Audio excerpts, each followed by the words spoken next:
Welcome. You are watching Line Screw 1.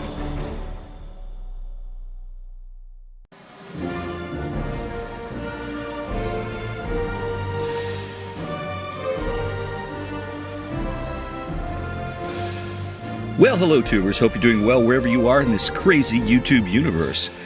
We are going to dissect the awaited vice presidential debate, which has just concluded, and I'm going to give some of my takes. Now, the way I approached talking about this is I took screenshots live during this debate to kind of capture the emotional essence of what's going on in people's heads at the time. Because obviously, a picture is worth 1,000 words often. And I think you'll kind of get what really happened here tonight. And there is a clear winner, which I will declare. But first off, I like to say both candidates were very civil and polite, and to their credit on both sides. But obviously, you know, one side had to prevail. And throughout the entire debate, I really was impressed by J.D. Vance's ability to just really work well on his feet with his ideas and to keep a calm composure, and a very well-spoken gentleman. And I think we're going to see a lot more of him, no matter what happens in the outcome of the election. Whereas the governor, Walz, a lot of concern and worry and deception and a lot of playbook from the left-wing socialist agenda of trying to deflect questions to essentially just say, Trump bad, you're part of the Trump team, you bad, me good. And it's just left-wing rhetoric that Walz just delivered consistently in terms of deflection. And that's really not what the debate was about, because it's like a job interview, for goodness sakes. Talk about how you as a vice president will behave and what you will do. Don't deflect, Walz, and talk about, oh, well, JD, you're part of the Trump team, so let's talk about Trump. Well, no, it's not really about that. It's about what you're going to be doing as a VP. And I kind of really was annoyed by how Walz did that. But as the entire debate progressed, Walz was caught in a lie when he talked about, you know, being at the Tiananmen Square uprising in China, and he just didn't own up to his lies and just said he was, fuzzy on his dates, essentially, and deflected on that and didn't really own it. Whereas this, just a few minutes later, when JD was asked a question about how he spoke very harshly on Trump in the past and how he owned it, he just completely owned it and said, yeah, I've changed my mind. I was wrong. Very clear, very precise, and didn't deflect. And I really, really appreciated that about Vance. And I think that alone builds a lot of credibility in the minds of millions of people that were watching.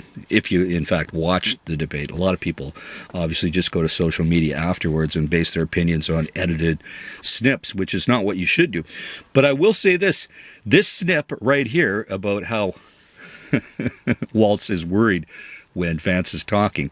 You can see the worry lines in his forehead. It's so clear. And there was so much, how can I put it, missteps when Walz was speaking, where he just clearly is not as good of a orator as J.D. Vance is. So I don't think he was as well prepared as J.D., and the worry was clearly on his face the whole time, especially when he was staring at J.D. when he was speaking with a really worried look.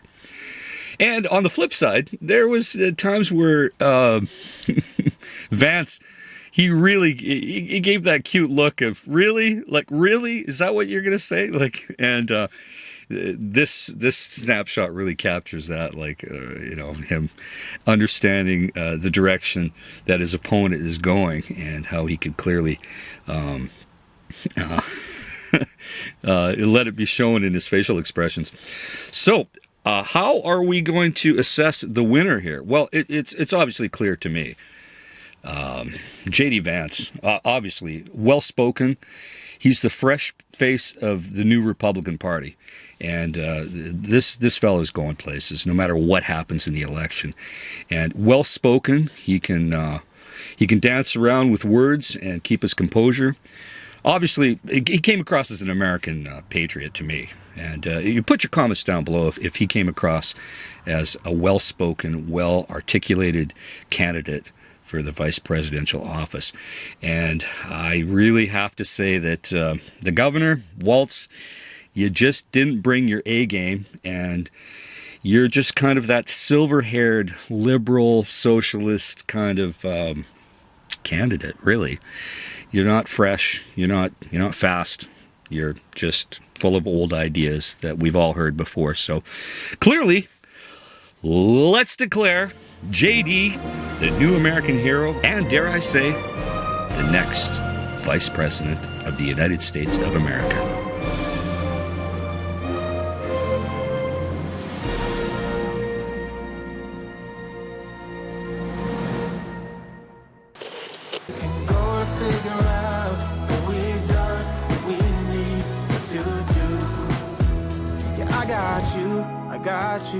I got you.